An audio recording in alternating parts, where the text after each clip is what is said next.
students, how are you? Welcome to my channel NCERT Solutions. Exercise number 4.1 class 7 mathematics का question number 1 complete कर चुके हैं, question number 2 complete कर चुके हैं. Now is the turn off question number 3. Solve the following equations by trial and error method. देखिए, मैं आपको ये वाला जो सम है इसका सॉल्यूशन 2 मेथड से करके समझाऊंगी. ट्रायल एंड एरर मेथड से भी और डायरेक्टली भी. दोनों केसेस में इक्वल ही आंसर आएंगे इनके. तो वेरिएबल्स की फॉर्म इसमें दे रखी है, उनकी वैल्यू निकालनी है हमें. सबसे पहले हम इसका trial and error method use करेंगे. देखिए, क्वेश्चन है हमारा 5p + 2 = 17.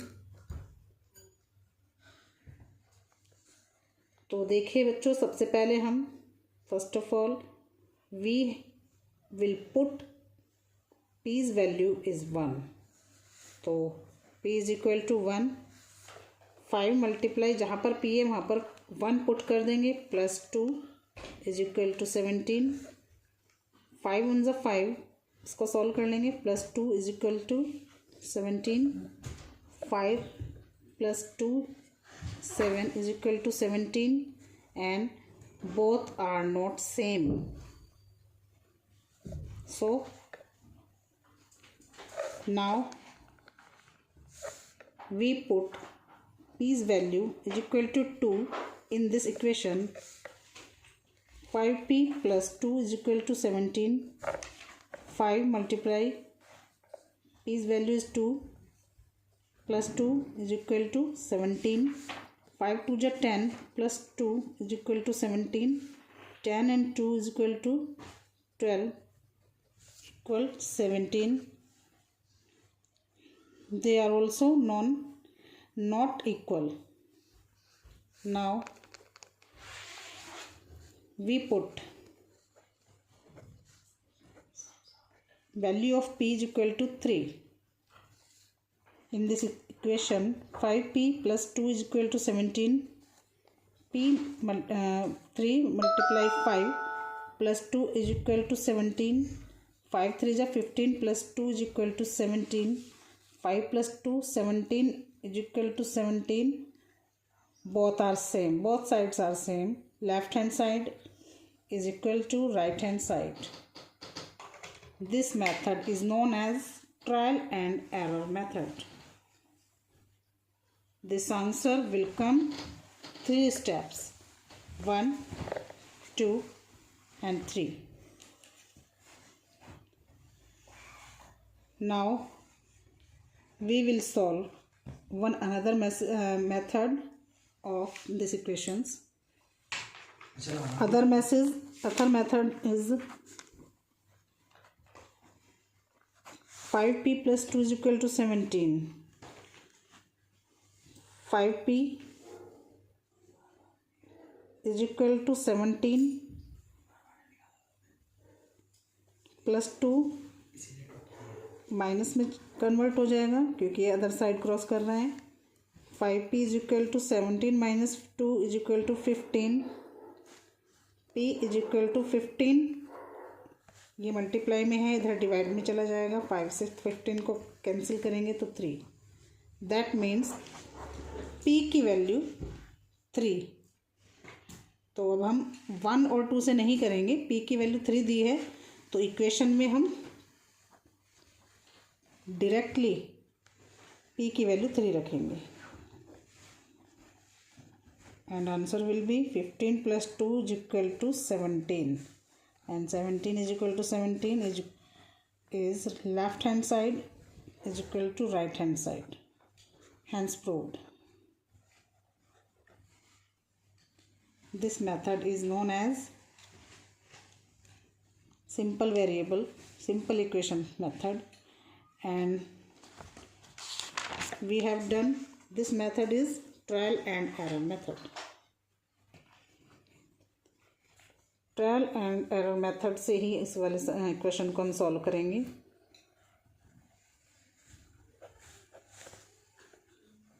3m minus 14 is equal to 4, m is equal to 1. तो 3 multiply 1 minus 14 is equal to 4. 3 ones are 3 minus 14 is equal to 4. 3 minus 14 minus 11 is equal to 4. So not equal. Now we will put value of m is 2. So 3 multiply 2 minus 14 plus 4. 3 2 is 6 minus 14 is equal to 4. 6 minus 14 is equal to minus 8 is equal to 4. Both are not equal. Now we will put m is equal to 3 value. 3 multiply 3 minus 14 is equal to 4. 3 3s are 9.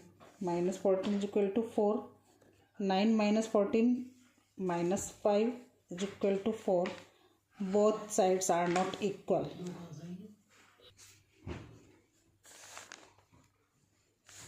M is equal to 4. 3 multiply 4 minus 14 is equal to 4.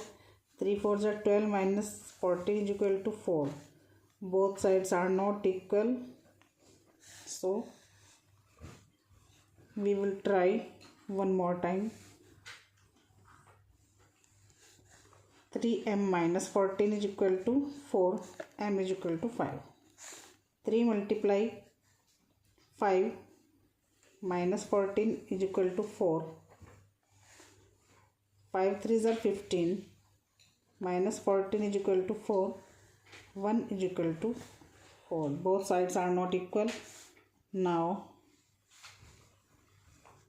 m is equal to 6 लेंगे इस बार.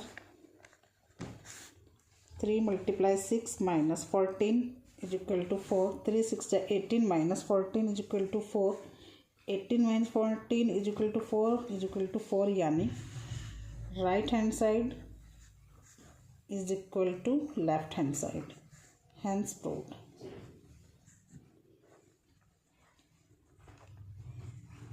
ये method जो है ये trial and error method है. 6 steps में ये complete हुआ है. अदर मेथड से अगर हम इसको करेंगे तो इतना बड़ा ना करके हम डायरेक्टली निकाल भी सकते हैं. तो देखिए 3m minus 14 is equal to 4. m को यहीं पर रखेंगे इज इक्वल टू 4. ये प्लस माइनस इधर जाके प्लस का हो जाएगा. 3m is equal to 14 plus 4 is equal to 18. m के साथ में 3 मल्टीप्लाई में या नीचे डिवाइड में चला जाएगा. 3 6 जा 18. m की वैल्यू 6 आई है. दैट मीन्स 6 डिजिट 6 की वैल्यू m की वैल्यू 6 हमें इस इक्वेशन में रखेंगे तो हमारा आंसर यहीं आ जाएगा. करके देखते हैं. 3m minus 14 is equal to 4. 3 multiply m की वैल्यू 6 आ गई है. Minus 14 is equal to 4. 3 6 जा 18 minus 14 is equal to 4. 4 equal 4. Right hand side equal to left hand side. Hence proved.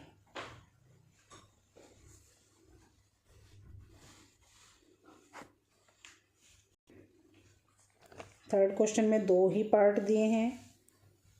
हमें गिवन है क्वेश्चन में कि हमें ये इक्वेशन सॉल्व करनी है but by trial and error method से ही करनी है. मैंने आपको दोनों मेथड करा दिए हैं लेकिन आपको अगर क्वेश्चन में गिवन होगा मेंशन किया होगा तो आपको उसी मेथड से करना होगा. तो यहाँ पर ट्रायल एंड एरर मेथड को प्रायर किया गया है तो आपको स्टेप बाय स्टेप ही निकालना है. इजी ही है, बस कंसेप्ट आपका क्लियर होना चाहिए. तो इस मेथड को हम बोलते हैं trial and error method. Next video में हम इसके स्टेटमेंट पार्ट्स करेंगे. एक छोटा सा वीडियो मैंने केवल आपको इक्वेशन सॉल्व करने के मेथड बताने के पर्पज़ से बनाया था. तो आई होप आपको ये समझ में आ गया होगा. अगर आपको वीडियो अच्छे लग रहे हैं तो प्लीज़ लाइक शेयर और कमेंट करिए. चैनल पे नए हैं तो सब्सक्राइब कीजिए. मिलते हैं आपसे नेक्स्ट वीडियो में जल्दी ही. Thank you so much for watching. Have a good day.